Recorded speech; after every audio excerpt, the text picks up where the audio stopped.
तो चलिए दोस्तों, आज मैं फिर आप लोगों के सामने उपस्थित हूँ एक नए वीडियो के साथ। इसमें हम सीबीएसई का जो क्लास 10 का एग्ज़ाम हुआ है फर्स्ट टर्म, उसका क्वेश्चन पेपर देखने वाले हैं। इसमें जो सीबीएसई का एग्ज़ाम है उसमें हम टोटल 6 सब्जेक्ट का क्वेश्चन देखेंगे। ये हिंदी का क्वेश्चन है। आज मैं आपको ये क्वेश्चन दिखा दूंगा। अगर आपको इसका आंसर भी चाहिए तो कमेंट बॉक्स में कमेंट कीजिएगा, मैं आंसर भी डाल दूंगा। इसमें सिर्फ क्वेश्चन को दिखाया गया है। तो पढ़ते हैं। हिंदी सामान्य निर्देश पढ़ते हैं। अधिकतम अंक 40 का है और समय 90 मिनट, 1.5 घंटा। इस प्रश्न पत्र में कुल 54 प्रश्न दिए गए हैं, जिनमें से केवल 40 प्रश्नों के उत्तर देने हैं। सभी प्रश्न समान अंक के हैं। प्रश्न पत्र में 3 खंड है, खंड का, ख और ग। खंड में 20 प्रश्न पूछे गए हैं। प्रश्न संख्या 1 से 20 में से 10 प्रश्नों के उत्तर निर्देशानुसार देने हैं। खंड ख में 20 प्रश्न पूछे गए हैं। प्रश्न 21 से 40 में 16 प्रश्नों के उत्तर निर्देशानुसार देने हैं। खंड ग में 14 प्रश्न पूछे गए हैं। प्रश्न संख्या 41 से 54 तक सभी प्रश्नों के उत्तर निर्देशानुसार देने हैं। प्रत्येक खंड में निर्देशानुसार परीक्षार्थियों द्वारा पहले उत्तर किए गए वांछित प्रश्नों का ही मूल्यांकन किया जाएगा। प्रत्येक प्रश्न के लिए केवल एक ही सही विकल्प है। एक विकल्प से अधिक उत्तर देने पर अंक नहीं दिए जाएंगे, ऋणात्मक अंकन नहीं होगा।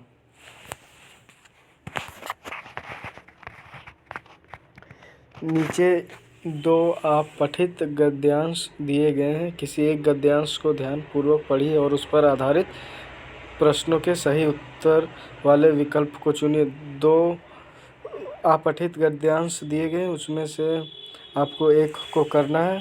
तो एक बार आप अच्छा से इसको देख लीजिएगा। मैं फ़िलहाल इसे नहीं पढ़ रहा हूँ, मैं इसे जूम कर दिया हूँ ताकि आप लोग देख सकें।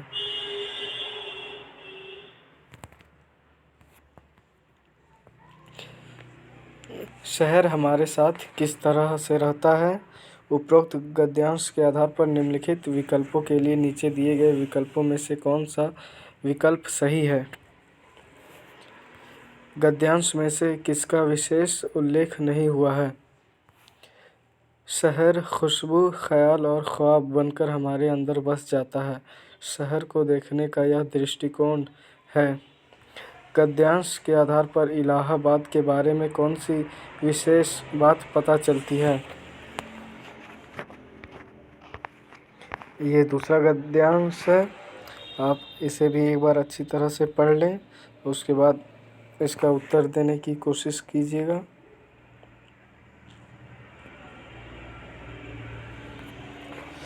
वाद्य यंत्र और आवाज़ का कौन सा युग्म सही है? उपरोक्त गद्यांश के आधार पर निम्नलिखित विकल्पों के लिए नीचे दिए गए विकल्पों में से कौन सा विकल्प सही है? गद्यांश में प्रमुख रूप से किसे महत्व दिया गया है? गीतों की एक पंक्ति के भीतर उपन्यासों की विशाल और जटिल दुनिया कैसे समा सकती है? प्रस्तुत गद्यांश का केंद्रीय विषय क्या है?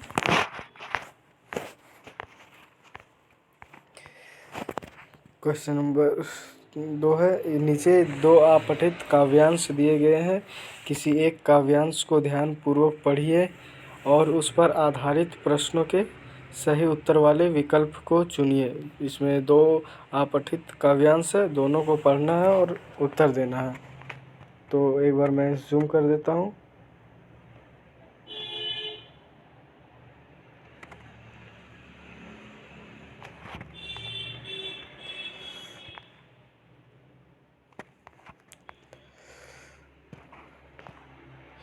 कोरोना अन्य बीमारियों से कैसे भिन्न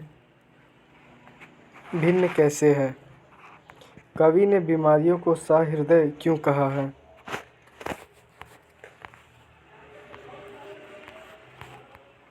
बीमार को किस बात की अपेक्षा नहीं रहती? मरीज का हाथ अपने हाथ में लेकर कुछ नहीं होगा तुम्हें कहने का आशय क्या होता है? कविता में व्यक्त केंद्रीय चिंता क्या है? ये दूसरा काव्यांश है।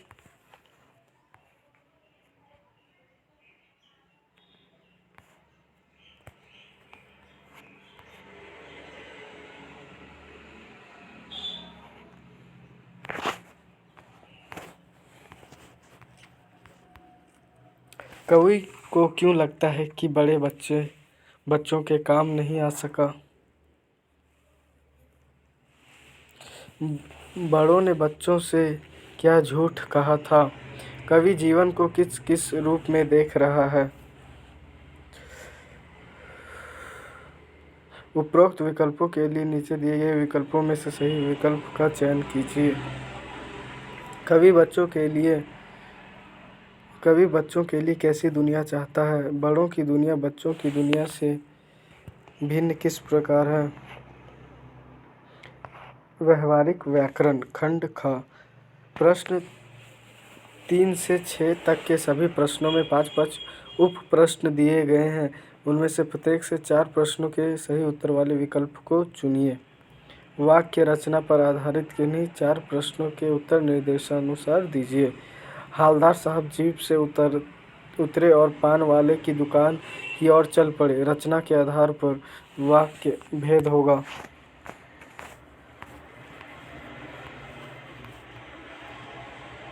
निम्नलिखित में से कौन सा संयुक्त वाक्य नहीं है? हम वहाँ गए थे सारी दौड़ धूप से दूर जहाँ जिंदगी सो रही थी।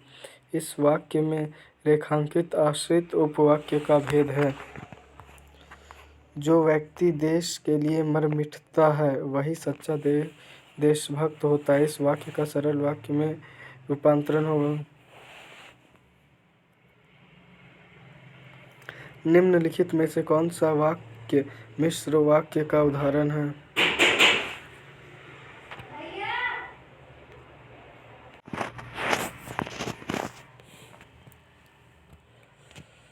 निम्नलिखित में से कौन सा वाक्य मिश्र वाक्य का उदाहरण है? वाच्य आधारित किन्हीं 4 प्रश्नों के उत्तर निर्देशानुसार दीजिए। मैंने हिमालय को सलामी देनी चाहिए।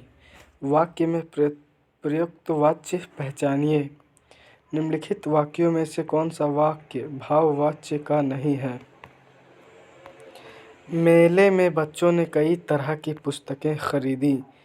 इसे कर्मवाच्य में रूपांतरित करने पर होगा।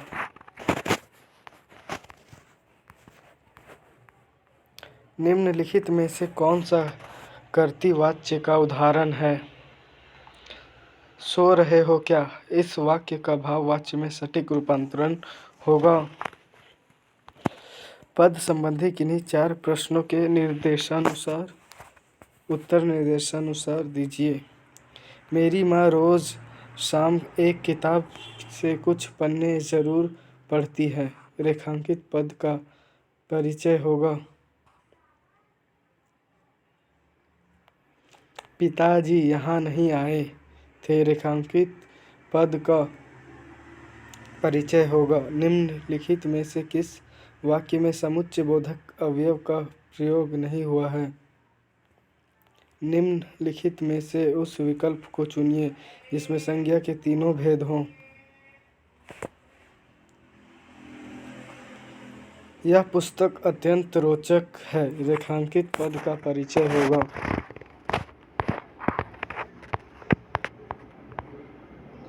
रस पर आधारित किन्हीं 4 प्रश्नों के उत्तर सही उत्तर वाले विकल्प चुनकर दीजिए। अद्भुत रस का स्थायी भाव है। जब नाव जल में छोड़ दी तूफान में ही मोड़ दी दे दी चुनौती सिंधु को फिर धार क्या मझधार क्या। इन पंक्तियों में कौन सा रस है? हास्य रस का उपयुक्त उदाहरण कौन सा है? शोक किस रस का स्थायी भाव है?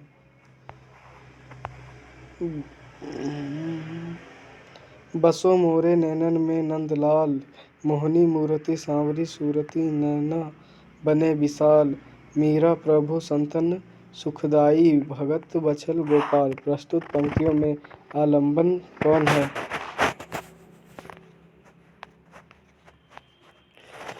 निम्नलिखित पठित गद्यांश पर आधारित प्रश्नों के सही उत्तर वाले विकल्प को चुनिए।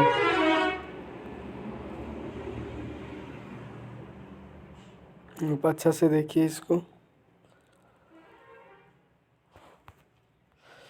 धान की रोपनी करते वक्त बाल गोविंद भगत गाते थे। लेखक किस बात पर सबसे अधिक मोहित थे? भगत और बाकी सब लोग बारिश के दिनों में धान की रोपनी क्यों कर रहे हैं? भगत के गाने का प्रभाव सभी पर अलग अलग पड़ा। इसमें किसका उल्लेख गद्यांश में नहीं हुआ है? तो चलिए दोस्तों, आज का वीडियो समाप्त हुआ। अगर आपको इसी तरह झारखंड के एग्ज़ाम का क्वेश्चन पेपर चाहिए तो इस चैनल को सब्सक्राइब कर लीजिए। धन्यवाद।